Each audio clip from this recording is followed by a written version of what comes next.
CBS Sports HQ, we are counting down the clock to the NFL draft.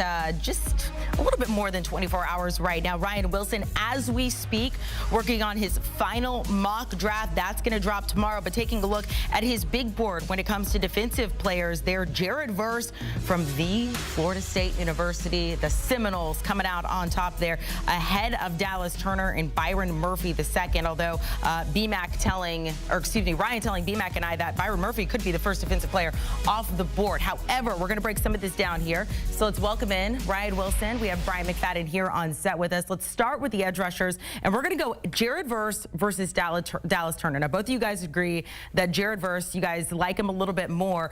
But Ryan, working on that mock draft, who do you think is actually going to go first, and why is Jared Verse your favorite, though?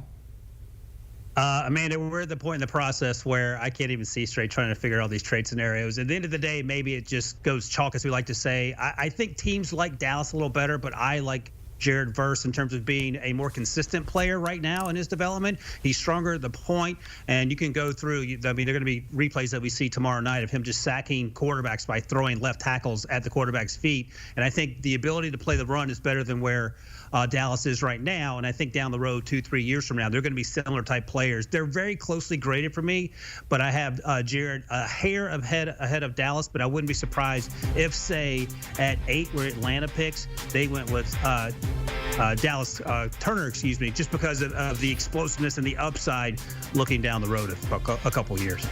Well, for me, I mean, it is a close race. I think either guy will have an outstanding professional career. But my personal preference is a guy that plays with a mindset that he's willing to slap you in the face on the football field. And that's the mentality. Not in the locker room. Yeah, not in the locker room, on the football field. And that's the mentality that Jared Verse plays with. He's a very, very physical guy, and I talked about his style of play is more power to speed, and that transitions nicely in the National Football League because he's not accustomed to trying to run around blocks. Now he has the athleticism, you know, when you talk about his speed and his quickness, to utilize speed, but he's a guy that he wants to meet you in the middle of the boxing ring and throw haymakers. I love that. And as Ryan mentioned, when you talk about being stout in the running game, he's a guy that can set the edge against the best of them. And I know defensive coordinators tell us all the time, if you lose contain, you lose the game. You lose the game. When you run and try to break containment against Jared Verse, good luck, because he's not allowing you to get outside containment against him. So those are the things that I like, and I think when you talk about his style of play, as I mentioned, it would transition nicely in the NFL. Slap you on the field. On the field. Just to clarify, I dare you to put that line in your podcast with Rick Spielman. See how that goes over. Ryan Wilson. Let's talk about another edge rusher, and this one's a little bit controversial. So, Ryan, I'm curious what you're hearing from teams, where he may land in your mock draft. Latu, he had to medically retire from college, dealing with a neck injury there. What are teams saying about him? The teams I've spoken with, Amanda and BMAC, are that he has been cleared medically. That doesn't mean all 32 teams have him cleared, but the ones that I've spoken with think he's a top 15 talent. And when I go through these mock draft exercises, he keeps falling, BMAC. He's in the 20s, and that's going to be a steal for a team if that's how it plays out tomorrow night, because he is, in fact, a top 15 talent. There's no better technician in terms of how he uses his hands and his pass rush arsenal than Latu. He's not quite as explosive as Dallas Turner. He's not as strong, perhaps, as Jared Verse, but he is super twitched up. He plays with an incredibly high motor, and when we talked to him at the combine, what he told us was simply, and you touched on it, Amanda, he did have to retire because of the cervical injuries, and he said, I have had football taken away from me. I don't plan to have that happen again, and I'm driven to be the best at what I do. And we saw that week in and week out last year for UCLA, where he was an absolute terror coming off the edge. I mean, the neck is super important when you play football, but when you play football on the defensive side, is overly important, and that's a concern for me, and I think it's a concern for organizations, as Ryan just alluded to, you know, seeing Latu kind of fall in some draft boards, because that's a very, very serious injury. I remember I was playing, I think it was in 2009, and I'm hitting a wide receiver, my whole neck jammed up. I was afraid to breathe, better yet try to go make another tackle because of the pain and the stiffness that I was enduring after that tackle. So playing a defender, you can't hide these type of situations, and hopefully Clearly, he's 100% clear. Clearly, he's went through every medical appointment that he needed to go to be able to give these organizations a sense of relief that if they decide to draft him, he's going to be around for quite some time. And if he falls to be a late first-round pick, I agree with Ryan. There is going to be a team that's going to get a diamond in the rough because I believe he's a top 15-like talent. When you look at somebody like Jalen Phillips, also went to UCLA, had to medically retire as well. I mean, he's done pretty well. I mean, do you compare these two at all? Well, you want to compare them because they both played at UCLA. They played the same position. And Jalen Phillips, as you mentioned, Amanda, pretty healthy until just recently tearing his Achilles tendon. For me, I think a better comparison would be Leighton Vander Esch, Ryan. Remember when he came out years ago. Also just retired. Yeah, just retired. He had some neck issues as well. I can't remember exactly what it was, but throughout his time in Dallas that led to his early retirement, he was dealing with some neck ailments. So hopefully this is something that, you know, Latu won't have to go down that same path. Once he gets drafted, I pray and hope that he has a lengthy career to be able to be the type of player that he is deserving to be. But, you know, there's always the unknown when you have guys that play defensive on the defensive side that come into the league with a history of neck issues. Neck issues for Leighton Vander Esch, also concussion issues, and did talk about part of the reason he did in fact retire was because of those medical issues. We'll see what happens there. Let's go to the cornerback position. B-Mac, we'll start with you. We're looking at Terion Arnold, potentially a CB2 behind Quintinyon Mitchell. However, you do not agree with that. I don't. I mean, when you look at these two cornerbacks, it's almost like, you know, your favorite hamburger spot. You know, where do you want to go? You want to go in and out? Do you want to go Five Guys? Regardless of your pick, you're going to be fulfilled. And I think these two players will give you the same outcome if you draft them. But my personal preference, Amanda, Ryan, Terion Arnold. And here's why. I understand he ran a 4.5, and that kind of knocked him down on some folks' draft board, but when you turn his tape, he does not play 4.5. How do I know that? Well, my eyes. Think about this, Amanda. Think about this, Ryan. Name me another cornerback that we will see drafted early in this year's draft that played against the likes of Malik Neighbors, Brian Thomas Jr., Ladd McConkey, A.D. Mitchell, Xavier Worthy, and didn't look 4.5 playing against those guys. Played high-level play and was doing everything that he needed to do to be a disruptive in coverage, not to mention shutting some of those guys down. That's Terion Arnold. That's what he faced a year ago at Alabama, and he stood up to that test. So me personally, I understand when you talk about the Olympics, the tight Olympics, as people love to call them, and Indy didn't run 4.3, didn't run 4.4, but when you turn his tape, he plays 4.3, he plays 4.4, and he has the tape to back up my point. Ryan? Yeah, not only that, the 4.5 doesn't matter to me either, B-Mac, because all you have to do is watch the tape. But when you talk to him, this young man has an edge. And our buddy Rick Spielman told him halfway through the season that to his face, he said, look, if you don't play better, you're not going to be a first-round pick. And some people would take that a certain way. And Terion Arnold said he made a note and said to himself, when we talk again, I will prove you wrong. And he had 4 interceptions over the second half of the season, B-Mac, and he is a first-round pick all day long. I like Quintinyon a hair better because he's a little taller. He ran into the 4.3s. He plays that fast. And the questions with him, right, B-Mac, is that he played in the MAC, didn't play the SEC competition week in and week out.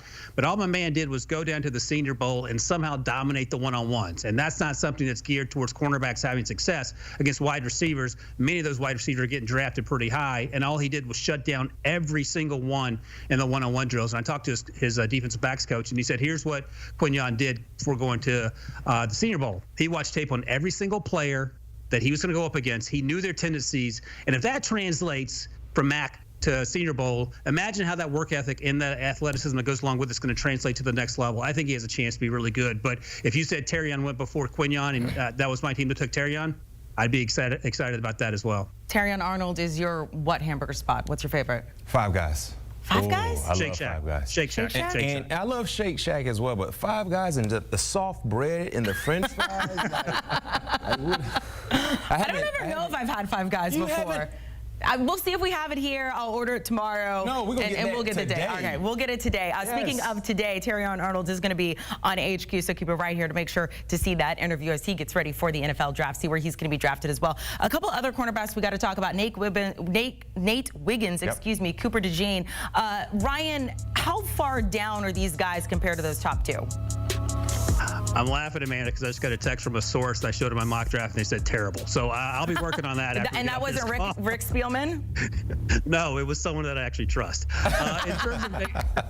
In terms of Nate Wiggins and Cooper DeJean and Ennis Rakestraw, I'll start there, B-Mac. He reminds me in terms of the edge with which he plays and the physicality with which he plays of Devin Witherspoon. He didn't test like that, but he's smaller in size. I think he's going to slip into the second round, but a team's going to get a steal there. Cooper DeJean, I like him outside, but I think, B-Mac, we've talked about this. NFL teams think he's more likely to be a nickel or a slot, a nickel or a safety. I think the size and the speed and the returnability make him an intriguing option there. And Nate Wiggins, B-Mac, other than the fact that he weighs in the 170s, who is a better cover corner in this draft class? I agree with you. I think Nate Wiggins, the only knock on him, if you're going to find one, is tackling. Right, you got to be more consistent. You got to really want to stick your face in the fan, here or there when you talk about being a complete light corner. But when you talk about athleticism, he's the fastest corner in the draft. He was mad that he ran 4.28 because he strained his hip in his first 10 to 15 strides in his 40s. So imagine what he would have been able to run if he didn't strain his hip. Super athletic. He has hot tape playing against high-level players as well. So I think he's going to be a first-rounder. And when you talk about Cooper DeJean, it's all about the short area quickness, and I think that is a concern for some organizations and why they believe that, Ryan, to your point, he's more of a inside corner or potential safety. I think he can do it because of his instincts. He understands angles, and if you're a defender that understands angles, you don't have to be the fastest, you don't have to be the quickest, but you can put your body in positions for you to be successful. And when I turn the tape, that's what I see from Cooper, not to mention he's overly athletic and he has the best ball skills in this draft. And I shared this with Ryan. When I watch his tape, he reminds me a lot of Antrell Rowe, a guy that I got drafted with in 2005, a 200-pound corner that had great ball skills, not to mention just the instinctive ability in which Rowe played with. I see similar like attributes with Cooper DeJean, and I agree with Ryan. I think he's a guy that can play outside,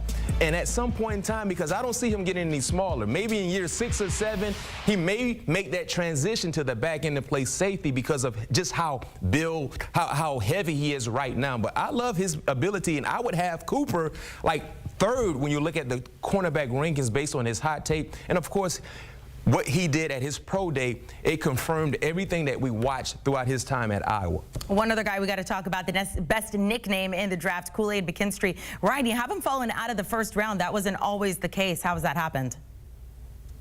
It just ran out of spots, Amanda. Realistically, he's probably going to go in round 1. Teams like him, and teams they like his ability to cover. And he had a down year, B-Mac, and I think you would agree with that. And maybe some of that were injuries, and maybe some of that sometimes you get bored. We heard Sauce Gardner say he got bored at times his last year at Cincinnati. Turns out he's a pretty good player as well. But I think with KoolAid coming into the season, forget cornerback 1 on that team. He was cornerback 1 in the draft conversation. Terion had the season he did. Terion and KoolAid are extremely close, and Terion's talked about that. But I think the 4.47 that KoolAid ran at the pro day, because he couldn't do it at the combine because of the foot injury, just reassured teams what we saw on tape.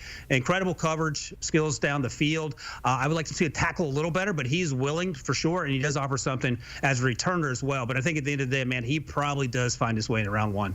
When I look at KoolAid, I compare KoolAid to, shopping, and you're going through the rack and you see an item like, oh my goodness, why is it here? And then you look at the price, you're like, oh my goodness, this is a steal. That's who KoolAid is, because he is a first-round talent. And when you talk about not having enough spots, Ryan, that might lead him to being drafted early in the second round. But whoever drafts KoolAid, especially if he goes in the second round, they're getting a first-round talent. And I do believe at some point in time throughout last year's season, he played injured, because you're not telling me that all of a sudden he gets to Indy and the injury surface. I believe that injury was already there, but when you talk about being a competitor, he fought through that to put forth good tape, not to mention to still run a 4.47 at his pro day at Alabama. So everything transitions nicely for him. He's a natural corner. When you talk about just being dialed into that position, he will tackle better. He's the ultimate competitor, and I believe he will have a chip on his shoulder because, as Ryan mentioned, going into last year's collegiate season, many people had him as the cornerback 1 when you look at the entire class, and he lost a little bit of that leverage throughout the year, but he's willing to try to gain that back when he gets an opportunity to play in the National Football League. I mentioned that KoolAid was the best nickname in this draft. By the way, his grandma gave it to him because she said he smiled like a Kool-Aid man. Chop Robinson, that might be equally as good, especially given the position there. Pete Prisco, very high on him, had him in his top 10. What do you think about that? I'm not willing to say top 10. I Okay. think Chop Robinson will have his name called in the first round. But he is the most athletic edge rusher when you factor in everything he did at Indy and then watching him, perform at Penn State.